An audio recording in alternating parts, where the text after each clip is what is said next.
Okay, pause and copy this example. So now we have something that is compounded not every year, but every month. Still, interest rates are typically given on an annual basis, but we can have compoundings that are not annual. Okay, so pause and copy this if you haven't done so already. So after 1 month, we will have our original 1,500 plus the interest that has accrued.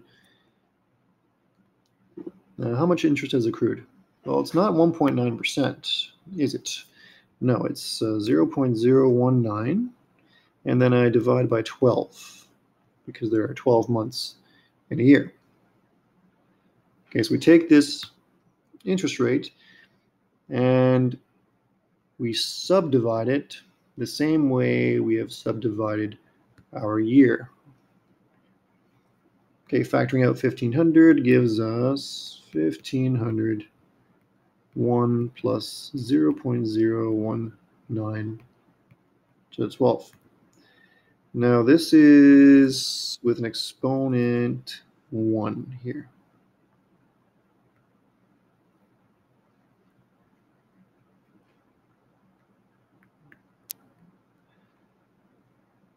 So if we continue this way,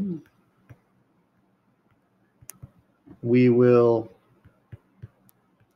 have a lot more months, right? Not 1 month, but, well, how many months are there in 6 years? Well, there are 12 times 6.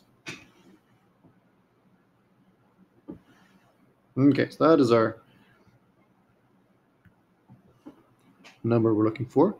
And if you work this out, hopefully you get a little bit more than the previous example, 1680 and 98 cents. Okay, so again, after 1 month, you get this expression with a 1 exponent. But after 6 years, you have similar expression, but different exponent here. That represents how many months have passed. So 6 times 12. Okay, so I summarize this expression in the red box here. So pause and copy the red box. Pause and copy the red box. So P, R, and T. Oh, I got a... This red underline shouldn't be here. I apologize. So let's compare. So you can see you have this green thing here. This should be the same as this green thing here. Here you got your principal, 1,500. It's your deposit you've made.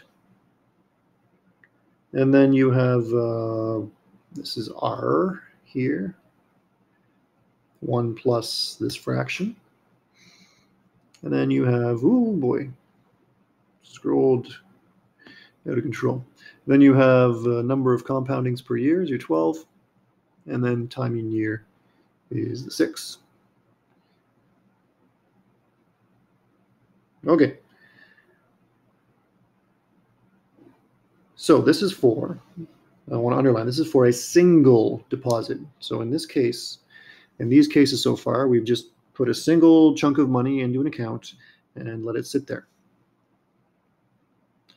Our next level of complication will be to consider a savings plan where you're putting in, say, $100 a month for 7 years or something, and see if we can't calculate that.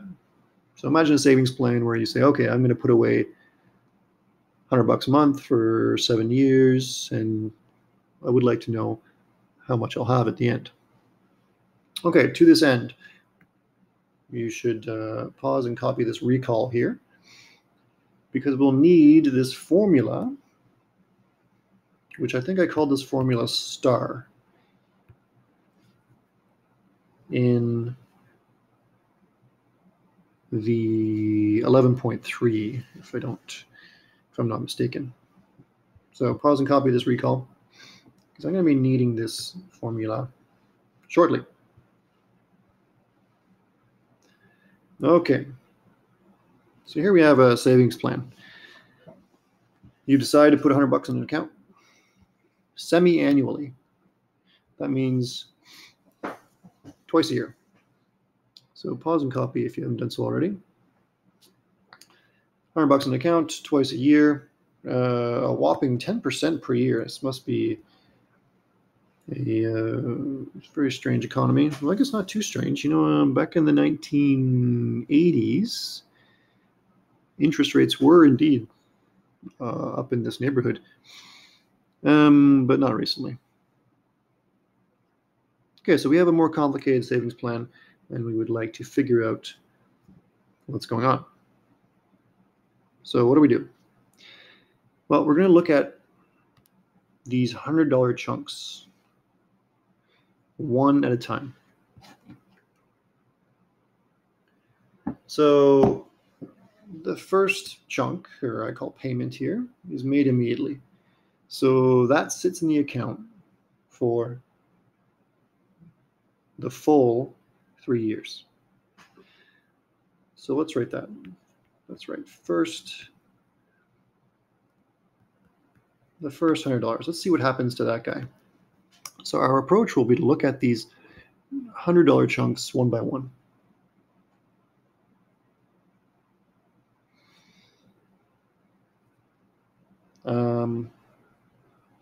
So after 3 years, what has happened to this $100 chunk? You have the original 100, and then you have 1 plus, you have your 10% here, and you're dividing that by 2. Okay, you're dividing by 2 because we have semi-annually. And then we have some exponent here. So we're asking what happens to this first $100, which is the payment that's made at the beginning. What happens to it after 3 years? Well, how many compoundings do I get? Well, I have 3 times 2. All right, 3 times 2 compoundings. So we get a 6 as our exponent right there.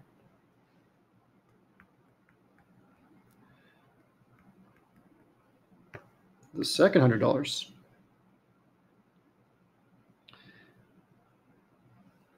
So this is similar, but it got deposited 6 months later, right? So it has 1 fewer compounding.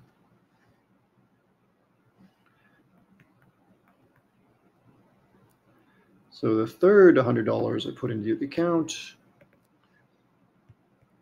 gives me 100, 1 plus blah, blah, blah. Now this has only been in the account for 2 years.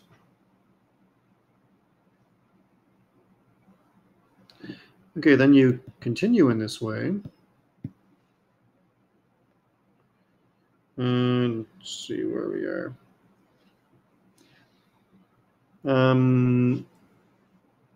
Let's simplify these expressions here. I get 100, 1.05 to the 6. Here I get 100, 1.05 to the 5. Here I get 100, 1.05 to the 4. And what I'm going to do is add all these things up.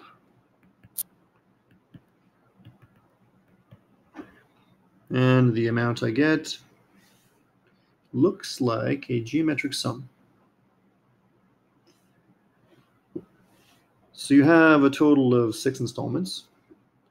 The first one, the last installment is only sitting in the account for one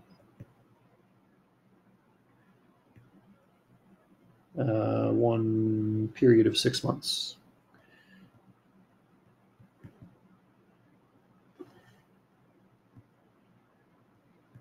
Then we keep on adding these up. And the last one we add is that guy up here.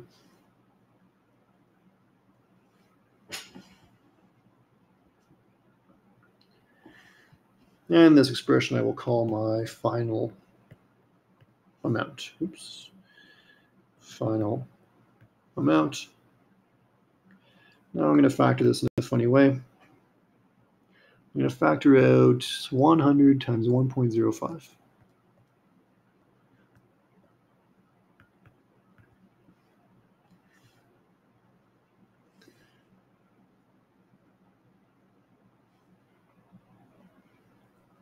And what do I get? I get 1 plus 1.05 plus 1.05 squared plus 1.05 cubed plus 1.05. I'll just write all the terms. 4 plus 1.12345. I can count to the 5. That's my last one.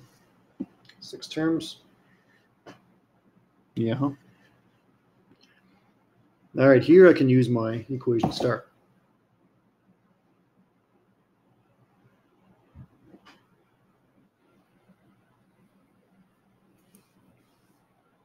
So I'll do so.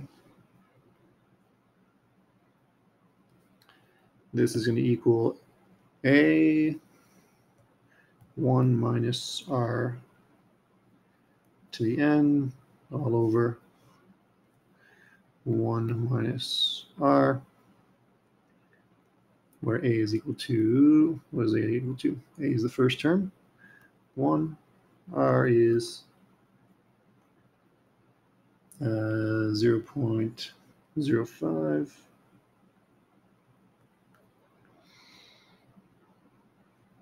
and n is 6.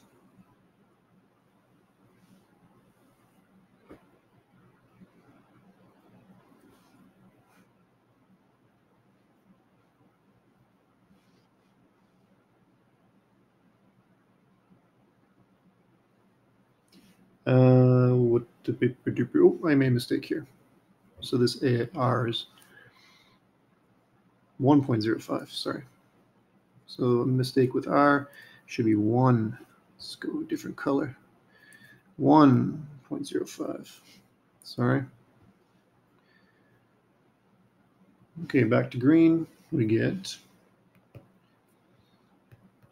100, 1.05.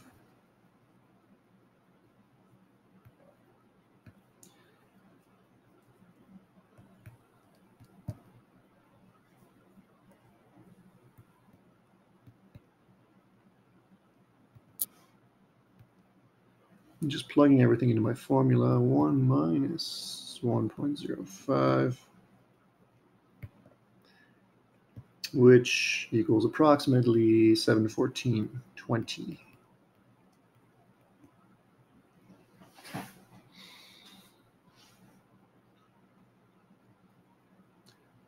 Okay, so this can be summarized in this red box here.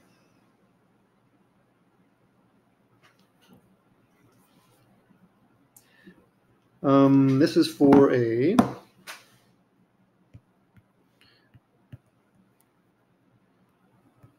multiple deposit situation.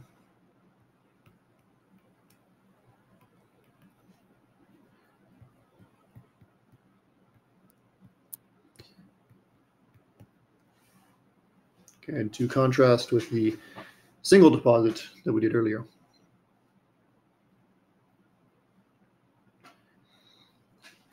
Okay, so you can see we have the principal.